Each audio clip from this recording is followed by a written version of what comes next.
Our Lady of Mount Carmel, Nuestra Señora del Carmen. Ito ang isa sa mga pinakakilalan na titulo at tawag sa ating mahal na ina. Dinala dito sa Pilipinas ng mga paring Recoleto ang imahe niya galing Mexico noong 1618 at mula 1621 ang San Sebastian Basilica na ang naging dambana niya.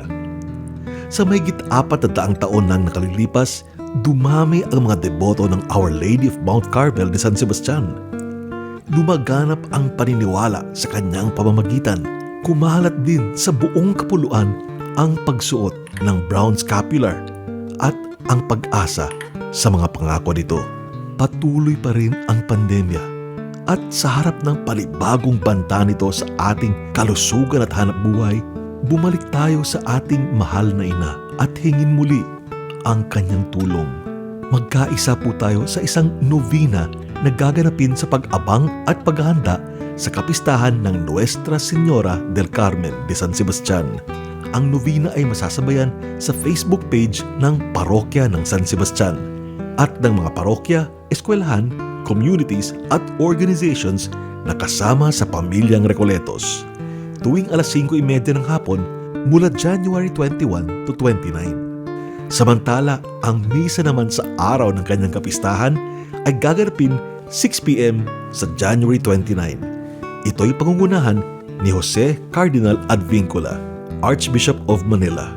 Patuloy nating ipagdasal ang ating mundo, ang ating bansa, ang ating pamilya at mga kaibigan, ang ating sarili, sa ating mahal na ina, Our Lady of Mount Carmel de San Sebastian.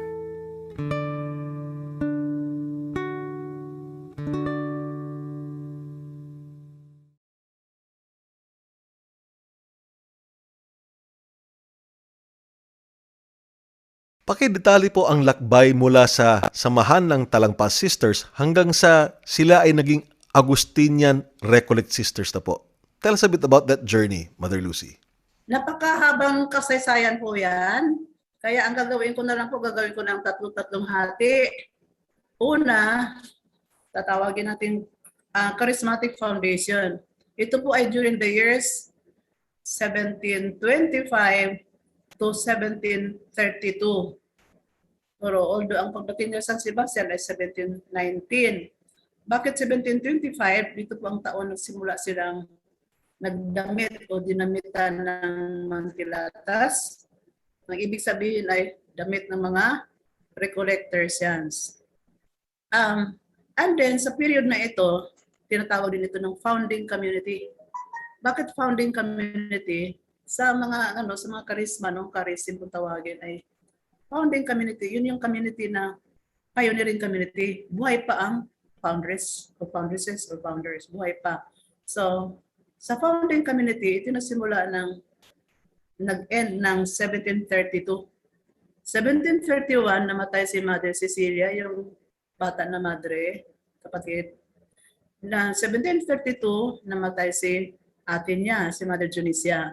So that ends the founding community. But the community nagpapatuloy ng community ng mga beatas. 1731, mahalaga po ito, significant during this year na sinimulan yung formal establishment of the Beata and the Beaterio. The Beata ay yung lifestyle nila at ang Beaterio.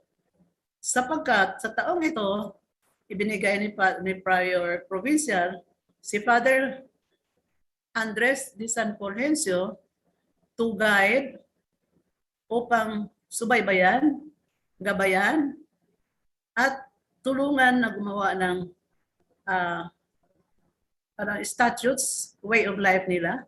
At ito yung based ni Father Andres sa forma de vivir or lifestyle ng mga Recoletos na batay din sa kanilang constitutions.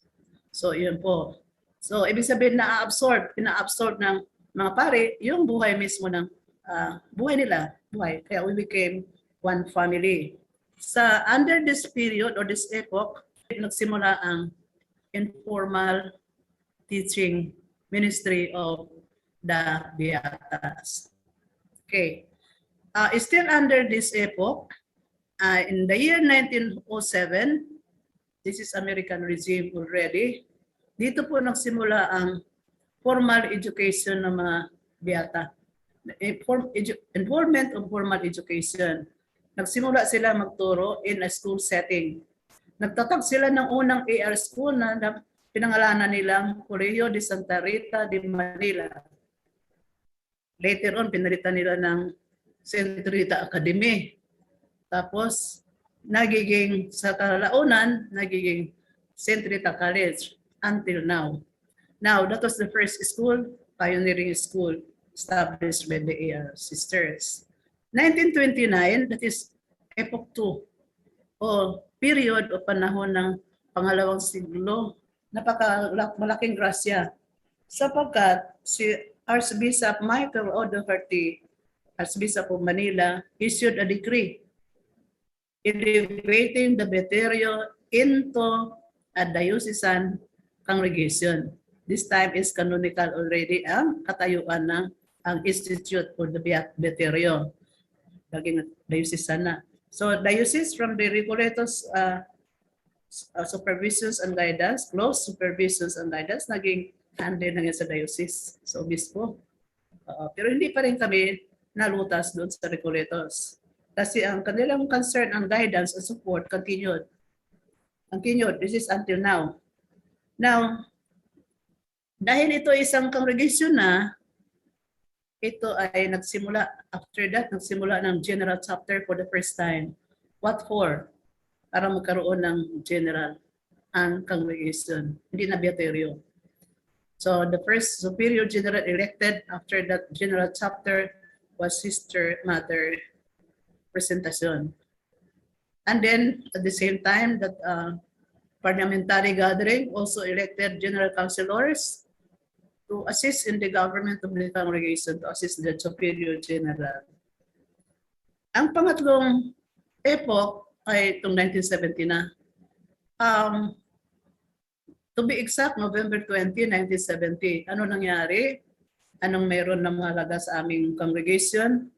Ano po? Yung aming congregation ay inisyuhan ng Santo Papa na si Pope Paul VI ng decree na tinatawag na Decretum Laudis, which means decree of praise. At ito ay inelevate ang diocesan congregation into a pontifical institute. So ngayon, sakop na kami ng Roma. So yun na ng highest elevation when it comes to foundation of the congregation. Ang pangalan namin noon ay Agustinian Recollect Sisters. So there was a time Agustinian Recollect Missionaries or Recolletas Agustinas de Filipinas. Tapos naging Agustinian Recollect Missionaries of the Philippines. Tapos ito ay sa ngayon, naging in the 70s, binago namin ito, ginawang Congregation of the Agustinian Recollect Sisters Incorporated. Why? Because during the time, we incorporated our schools all over the country. Sa Luzon, ang total namin ay 16 schools. Ito ay nakikita sa Metro Manila, 5, Metro Manila, Cavite, Batangas, Quezon Province, then Bicol. Sa Bicol, 2, sa Legazpi at saka sa TV. So, ang suma nito, summary nito, total nito ay 16 schools.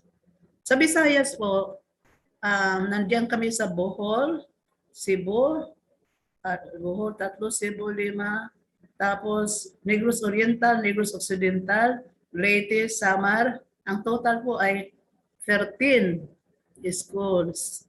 Numunti ito din, dati marami talaga ito.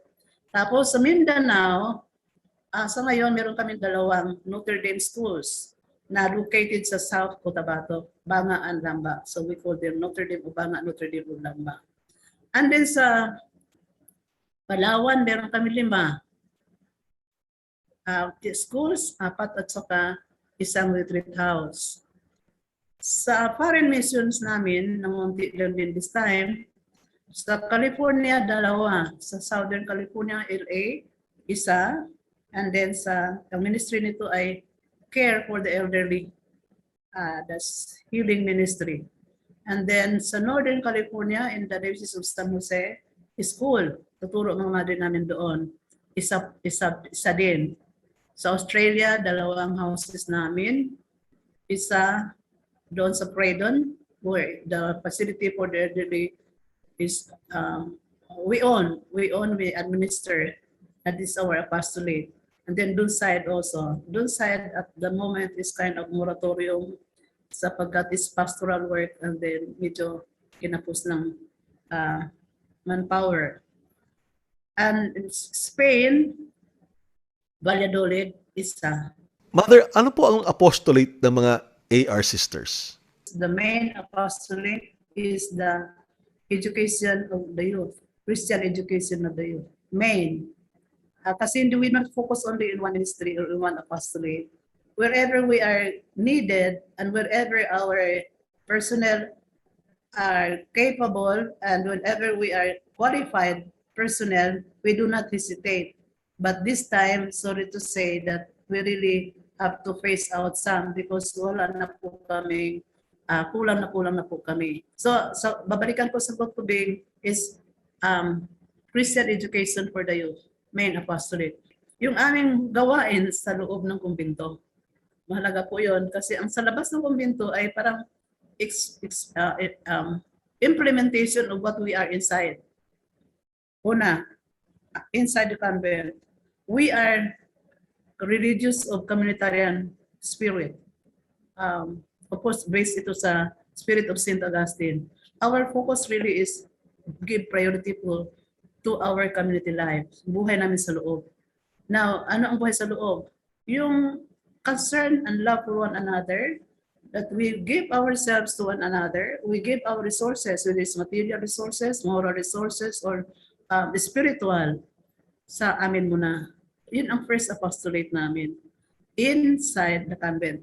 Tapos, yung mayroon kami common community acts na tawagin, no? Sabay kumain, sabay mag-recreation, sabay mag-enjoy, sabay maglaro, gano'n, no? So, yan ang pangloob namin sa kumbento. Sa pangarawa, outside the convent, yung tawag natin apostolate at ministries. Paano po patuloy na isinasabuhay at pinalalago ng AR Sisters ang debosyon ng magkapatid na talangpas sa Nuestra Señora del Carmen at this time? We strive to live the virtues of Mama Mary. Paano ba? Tawag doon sa Tagalog, yung gagayahin ba, tularan ang kanyang buhay, ang kanyang mga virtud. Lalong-lalo na po yung kanyang pagsunod sa kalooban ng Panginoon. Napakahalaga po yun. Kasi you have the others without that. Yung thy will be done, Lord. At saka pag sabi mong thy will be done, Lord, fiat, package po yun. Package po yun. Ako iyong iyo. Buong buo po ang aking pagkatao ibibigay sa iyo, Panginoon. So yun, wala po reservation yun, no? And then, another true devotion sa kay Mama Mary ay nakapagbigay bunga ng pagiging intimate friend, develop intimate relation with God. Without that, fake devotion na yun. And then, another way of showing also and continuing our devotion is our prayers. Talaga, day in and day out. And then, sa pangalawang paraan, kung paano namin pinagsisikapan at tularan ang tunay na debosyon ng Mama Mary, yung service, which is bunga ng tunay na debosyon, true devotion to Mother Mary. Service. Mission, in short, is a mission. Service to God and His people and the church. Now, ang modelo natin ito ay wala pong iba kundi si Mama Mary. Paano siya naging qualified maging servant of God, service, servant of God, missionary, evangelizer. Unang-una, na alam natin sa gospel, no? Sa sentyo, yung possess siya ni Lord. Yung isip niya na possess ni Lord. Yung kanyang puso na possess ni Lord. Ang kanyang damdamin na possess ni Lord. Hindi siya na possess kay Lord. Si Lord ang na-possess sapagkat the power is coming from God. And then, na-possess niya si Lord sa kanyang sinapupunan. Possess niya. You see, there was intimacy. Spirit, body, lahat na. Yung link ng dalawa, ito yung nakapag-udyok at saka disempowered Mama Mary to do the mission. Ang gusto madaling sabi, she was first evangelized bago siya naging qualified mag-evangelize. Nang 70s, early 70s, nag-isip-isip ang mga AR administrations, why are we promoting Mama Mary not in the title of Monte Carmelo? Diyan ang ating principal, the title of Mary, whom we considered as the principal patroness of our congregation at nandiyan pa sa aming constitutions and manual of directions. Eh bakit hindi natin introduce sa mga bata ito doon sa school? So we decided, although sabi nila, ang COM kasi, Children of Mary, yung mayroon dito, medal ng Miraculous, ay mandated organization ng simbahan yon. So we do not outrightly remove that one. Iyan ay COLC, para maipasok natin yung atin. Pasok doon, the same Mary yan, the same tao. Oo, hindi yan magtampo si Mama Mary. Hindi yan magtatampo. Matutuwa pa yun. Double action tayo. COM, COC. So in 1975, we started in our schools. I could not remember all the schools outrightly, but we started.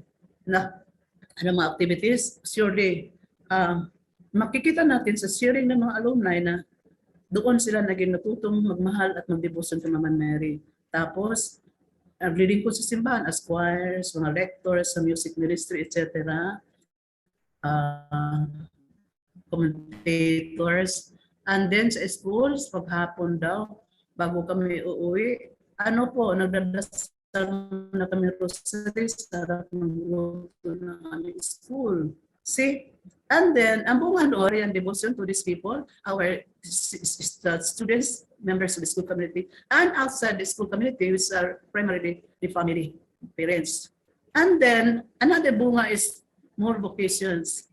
Sabi ko nga, kung kukuha tayo ng statistics ng OAR vocations, majority, greater percentage came from the AR schools. Bunga ng devotion. At tanungin niyo itong mga pare mga ito, sila mismo di ba kalimot ng mga COLC na yan. And then marami kami madre na galing din po doon. Pero naisip ko, bakit kaya namunti ang bukasyon? Ibig sabihin, nanghihina ang debosyon. Hina ang debosyon natin. No? Pagkukulang, ibig sabihin na there is a great need. Matindi ang hamon ngayon sa atin. Gawin natin yun. So, yun ang propagation. Sa konteksto po ng paggulita natin ng 500 years of Christianity, paano po natin naging pagsasabuhay ang katagang gifted to give ng AR Sisters? Okay, natandaan natin PCP2, 1990. Nano na simbahan ng Philippines, no? Na kailangan ay ito, the Church for the Poor, and then yung evangelization, new methods, new etc. Anong ginawa ng AR nito? We created a program. Some of those sisters already in heaven, tatlo na lang po kami natira, yung pioneering group of this program. And we introduced 5 phases of evangelization in the AR schools in 1990. Phase 1, evangelize the AR sisters, especially the administrators. Phase 2, evangelize the faculty members and the students, employees, faculty members and employees. Phase 3, evangelize the students. Yung mission workforce muna ang tina-target natin, tapos students. And then phase 4, parents. Now, is it now doing well and blue? Tawag doon, yung talaga bang ito ngayon ay sa awa ng Diyos, we try to, kasi we evaluate also, even the graders, if you listen to them, mapilabutan ka kung how they talk about the Word of God, how they share the Word of God in their papa and their mama and their brothers and sisters, how they were formed as a family through the Word of God. Very touching. Sometimes parang matutulo ang luha ko. Sabi ko, we are far from it. We are adults already and have been spending many years in the world. Malayo pa po. So ipapatuloy natin. Hindi ko po sinasabi na accomplish. No. Dynamic. Tuloy-tuloy ang trabaho. Thank you, Lord, for gifting us. May we be gifts to others. I will be very grateful. We will be very grateful and continuously grateful to the Recoletos because sila po yung, para bang sumunanay pa, inaangkin kami, na ano kami doon sa kanilang dibdib para alagaan, arugaan, tinutulungan, lahat-lahat na po, hindi na spiritual, lahat na po, pati material things, pati pagkain, pinakakain kami para mabuhay. Ganon kami kasimple, kahambol, at kapobre ang panimulaan namin. So ngayon, ito kami, pobre pa rin, humble servant of the Lord, striving hard to become true gift of God, and so that we can be gift to others.